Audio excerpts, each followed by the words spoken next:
Hi friends.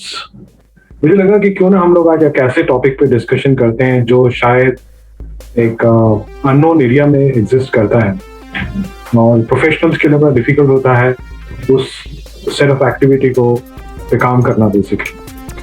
तो retail में जो इम्पोर्टेंट पार्ट आ जाता है वो हो जाता है बेसिकली आपका how to calculate the vendor margin, how to negotiate with him, what ought to be discussed. When a vendor comes to you, he comes with a price that this is my cost, this is my freight, and you take it at this price.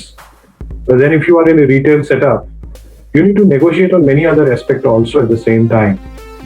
The first aspect is that when he comes to you, he says my price is say 100 rupees and my freight is say 3 rupees, so it will cost you 103 rupees. After that, whatever markup you want to put, you can do that. That is not a problem at all. But then what happens? You buy it, then you actually have not calculated the correct gross margin for you. Reason is very simple. The first is that you need to ask him that what is the volume discount you are giving me? If I buy you in bulk, how much discount extra you are going to give it to me? If you're buying in season or in off season certain products, you can say give me seasonal margin. How much you can give me off? This product works well in winter, I'm buying in summer, so how much extra percentage you can give it to me? What is the cash discount you are giving me? If I give you payment in a shorter period of time or upfront, I need more cash discount. Apart from that, you need to ask for merchandising discount, advertising discount, because when you giving him shelf space, you are giving him retail space. So if you give him prominency inside your store, you ask for the extra discount. Also, the advertising, because you're going to promote the store. Customer will come inside, they'll buy the product. So he also has to contribute in some advertisement expenses. So you can ask for that also. So you have 5 options available. You can ask for volume discount, you can ask for seasonal discount, you can ask for cash discount, you can ask for merchandising discount, you can ask for advertising discount. And then you can decide what should be your markup. Once you arrive to the market, you also have to see that in future, you might have to give discounts. You might have overstocking with you, which will eat up your margin. Because if a stock is lying in warehouse, it is actually eating your margin every day. And then end of season sales.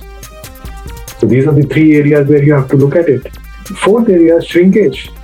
How much shrink will happen while buying the product before it goes to the store? Once it reaches to the store and if shrinkage happens, that's the operational expense. But then before that, all the cost comes to the merchandising people. Then another thing is that damages. Handling stocks while receiving stocks, handling stocks while maintaining stocks in the warehouse, all that is a merchandising cost. You have to account for that also at the same time. And then you have to arrive to some MRP. Which means cost plus freight is your buying cost. You ask for volume discount, you ask for seasonal discount, you ask for cash discount, you ask for merchandising discount, you ask for advertising discount. After that, your final cost will come. And then you have to further, from your markup cost, right? Whatever is your, say, MRP, you have to further reduce the percentage of markdowns, overstocking, end of season sales, shrinkages, damages, and also errors. Error may also happen, So once you arrive to the figure, that will be your MRP. I hope you have understood. Thank you very much. All the best. Bye-bye and take care.